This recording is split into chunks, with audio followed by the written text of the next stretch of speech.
की अर्चना करते हैं तो हम दिशाओं का भी ध्यान रखते हैं। हमारी दिशा पूर्व दिशा की होना चाहिए अथवा उत्तर दिशा, अथवा भगवान के सन्मुख। जब भगवान के सन्मुख बैठ जाते हैं तो फिर उस समय कोई दिशाओं का ध्यान नहीं रखा जाता है।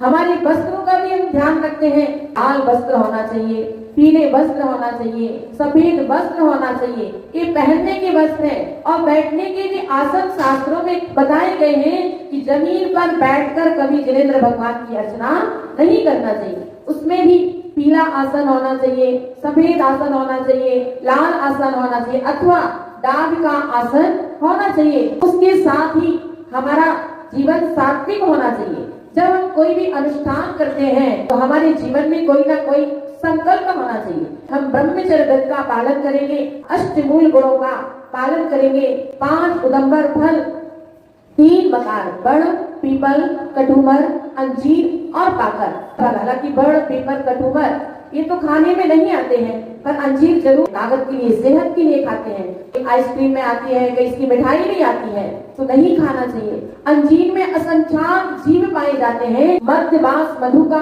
जीवन में कभी भी सेवन नहीं करना चाहिए। तो सट्टा खेलते कितने बड़े बड़े सट्टा, ध्यान रखना सट्टा भी जुआ में आता है। क्या सट्टा भी जुआ में आता है? ये भी क्या है? एक व्यसन है।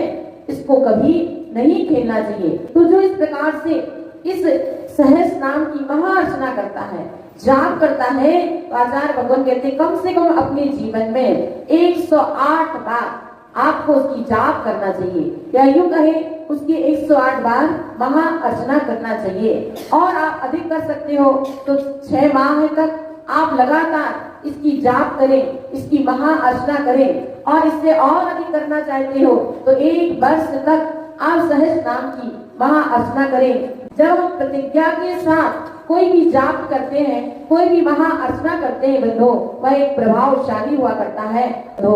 और भी आचार्य भगवान कहते हैं यदि आप इसके लिए ब्रह्म मुहूर्त में 4 बजे से इस स्त्रोत को पढ़ते हैं, इसकी जाप करते हैं, तो एक अलग ही प्रभावशाली हुआ करता है। बहुत सारे लोग सहस नाम व्रत भी करते हैं। तो कृष्ण विधि है कि 1008 उपवासों को करना, मध्यम विधि है कि दूध फल आदि के साथ एक, और जगन्य विधि है कि एक आसन के साथ 1008 करना।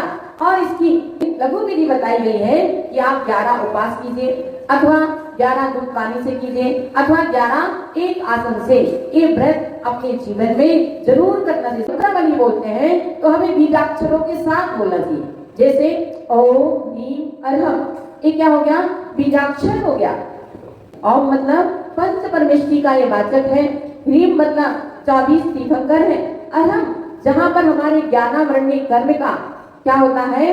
नाश होता है। अरहम बीजाक्षर के साथ पढ़ा हुआ वह मंत्र हमारा सिद्धिकारी हुआ करता है। इसलिए हम ओम ह्रीम अरहम शंभवे नमः इस प्रकार से इस मंत्र को पढ़ते हैं। नमः भी भक्ति, नमस्कार, श्रद्धा का सूचक हुआ करता है।